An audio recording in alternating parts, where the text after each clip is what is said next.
ആളുകൾ മനുഷ്യരല്ലെന്ന് പ്രഖ്യാപിക്കുന്ന ഒരു പ്രാകൃത നിയമമാണ് പകരം കൊണ്ടുവരാൻ ആഗ്രഹിക്കുന്നത്.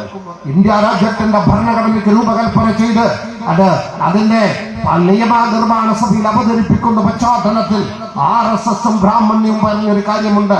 മനുസ്മൃതി ഉപേക്ഷിക്കുന്ന ഒരു ഭരണഘടന നിങ്ങൾക്ക് സ്വീകാര്യമല്ലേ?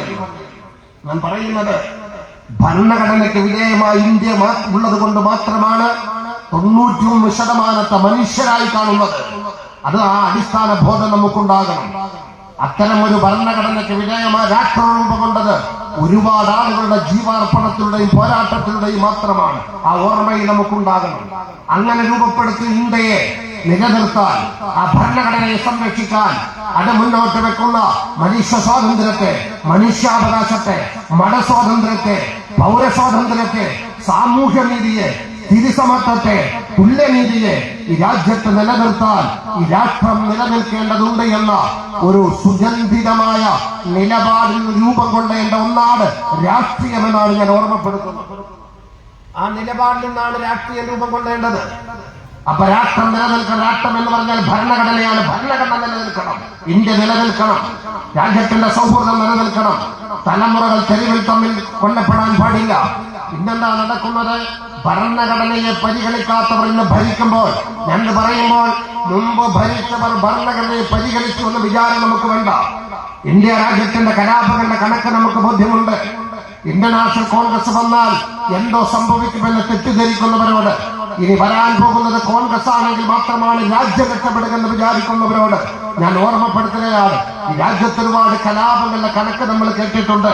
അവിടെയൊന്നും ജനാധിപത്യ വിപ്ലവം നടന്നിട്ടല്ല, മറിച്ച് ഏകപക്ഷീയമായി സംഘപരിവാർ ബ്രാഹ്മണ്യം നിരപരാധികളെ ചുട്ടുകൊന്ന ജീവനോടെ കുഴിച്ചിട്ട അല്ലെങ്കിൽ വെട്ടി നുറുക്കിയ പ്രദേശങ്ങളുടെ പേരാണ് നമ്മൾ കേട്ടുകൊണ്ടിരുന്നത്, പറഞ്ഞുകൊണ്ടിരുന്നത്.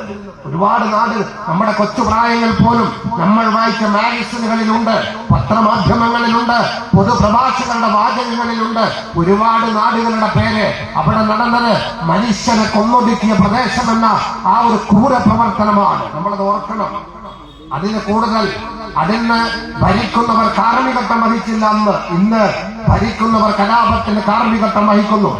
RSSും ബജ്രംഗദളം എന്ന പേരില്, ശ്രീരാമസേന എന്ന പേരില് രാജ്യത്തെ ദളിതന്, രാജ്യത്തെ പട്ടികവർഗക്കാരന്, രാജ്യത്തെ മുസ്ലിമിന്, രാജ്യത്തെ ക്രൈസ്തവന്, രാജ്യത്തെ ആദിവാസിയെ, ഈ രാജ്യത്തെ ഗ്രാമീണന് അവന്റെ നാട് ചോദിച്ച്, നമുക്കറിയാം കഴിഞ്ഞ ദിവസം ഞാൻ ഇന്ത്യക്കാരനാണെന്ന് അഭിമാനത്തോടെ പറഞ്ഞ ഒരു ചെറുപ്പക്കാരന് അദ്ദേഹത്തിന്റെ പിതാവ് ഒരു സൈനികനാണ്, അല്ല ഇത് ചൈനക്കാരനാണെന്ന് പറഞ്ഞിട്ട് ഈ ക്രൂരന്മാര് ഇന്ത്യയിൽ തല്ലിക്കൊന്നു. നമുക്കറിയാം കേരളത്തിലുണ്ടായി, ഇവിടെ സൂചിപ്പിച്ചു പാലക്കാട് ജില്ലയിൽ ഈ ബംഗ്ലാദേശിയാണെന്ന് പറഞ്ഞിട്ട് ഒരു നാട്ടുകാരന് ഒരു രാജ്യത്തിന്റെ പൗരനെ തല്ലിക്കൊന്നു. അങ്ങനെ നാട് ചോദിച്ച്, മതം ചോദിച്ച്, രാഷ്ട്രീയം ചോദിച്ച്, ഇതെല്ലാം അവന്റെ ബാഹ്യമായ സംസ്കാരത്തെ അളന്ന് ദളിതനാണോ, മുസ്ലിമാണോ, ക്രൈസ്തവനാണോ, ഈഴവനാണോ, ആദിവാസിയാണോ എന്ന് ചോദിച്ച് തല്ലിക്കൊല്ലുന്ന പ്രാകൃത കൃത്യത്തിന് പരസ്യമായി കാർമ്മികത്വം വഹിക്കുന്ന ഒരു ഭരണകൂടമാണ് ഇന്ത്യ ഭരിച്ചുകൊണ്ടിരിക്കുന്നത്. ഏതെങ്കിലും ഒരു മതവിഭാഗത്തിന്റെ പ്രശ്നമല്ല. നമ്മുടെ രാഷ്ട്രീയം ചർച്ച ചെയ്യുമ്പോൾ ഒരു മതവിഭാഗത്തിന്റെ പ്രശ്നമായി മാത്രം അവതരിപ്പിക്കേണ്ടതല്ല. സംഘപരിവാർ ഭരണത്തിന്റെ ഇരകളാക്കപ്പെടുന്നത് ഏതെങ്കിലും ഒരു മതവിഭാഗം മാത്രമല്ല. വളരെ കൃത്യമായി നമ്മൾ ആലോചിക്കണം.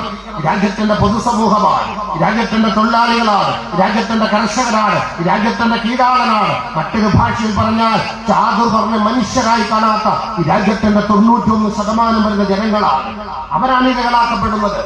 അത്തരം ഇരകളാക്കപ്പെടുമ്പോൾ എവിടെയും ഞാൻ ഓർമ്മപ്പെടുത്തുന്നത്, ഇത്തരമൊരു ഗുണ്ടായുസത്തിലേക്ക് രാജ്യം പോകുന്നു. ആരും ചോദിക്കാനില്ല. ക്രൈസ്തവർ ക്രിസ്തുമസ് ആഘോഷിക്കുന്നതിന് തലേ ദിവസം ഉൾപ്പെടെ നൂറുകണക്കിന് ചർച്ചുകളിലാണ് ആക്രമണം നടന്നിട്ടുള്ളത്.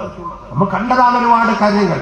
ഞാൻ പറയുന്നത് അതുകൊണ്ട് സമകാലികതയെ കൃത്യമായി വിശകലനം ചെയ്ത് ഇന്ത്യ രാജ്യം അഭിമുഖീകരിക്കുന്ന പ്രശ്നങ്ങൾക്ക് ജനാധിപത്യപരമായി പരിഹാരമുണ്ട് എന്ന തന്റെ അന്വേഷണത്തിൽ നിന്നും രൂപപ്പെടേണ്ട കാഴ്ചപ്പാടാണ്, ഒരു നിലപാടാണ്, ഒരു രാഷ്ട്രസ്നേഹമാണ്, ഒരു തലമുറയ്ക്ക് വേണ്ട കരുതലാണ് നമ്മുടെ രാഷ്ട്രീയം.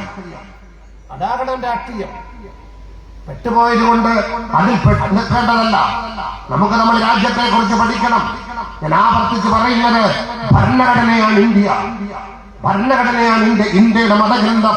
ഭീംറാവ് ഡോക്ടർ BR അംബേദ്കറുടെ മുഖ്യ കാർമ്മികത്വ രൂപം കൊണ്ട രാഷ്ട്ര സംസ്കൃതി മുഴുവനും ഉൾക്കൊള്ളുന്ന, രാഷ്ട്ര വൈവിധ്യങ്ങൾ അംഗീകരിക്കുന്ന, ബഹുത്വത്തെ ആദരിക്കുന്ന, സർവ്വജനങ്ങൾക്കും ഈക്വാലിറ്റി, തുല്യത പറയുന്ന, എല്ലാവരും പൗരന്മാരാണ്, പൂണിലിട്ടവനും അല്ലാത്തവനും എല്ലാവരും പൗരന്മാരാണെന്ന പൗരാവകാശത്തെ തുല്യമായി പരിഗണിക്കുന്ന, മനുഷ്യനിർമ്മിതമായ പുസ്തകങ്ങൾ പൂർണ്ണമെന്ന് പറയാൻ പറ്റുന്ന, ലോകം ആദരിക്കുന്ന മനുഷ്യത്വത്തിന്റെ സാമൂഹ്യ നീതിയുടെ ഒരു ഭരണഘടനയുണ്ട്.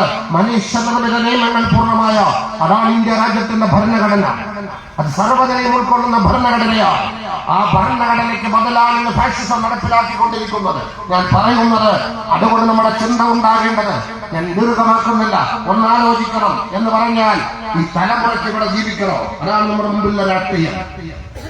ജാതി മതം ഏതുമാകട്ടെ, അവന്റെ സാമ്പ്രദായിക ഏതുമാകട്ടെ, മതമുള്ളവനും മതമില്ലാത്തവനാകട്ടെ, രാഷ്ട്രപൗരന് അവന്റെ താല്പര്യം എന്ത്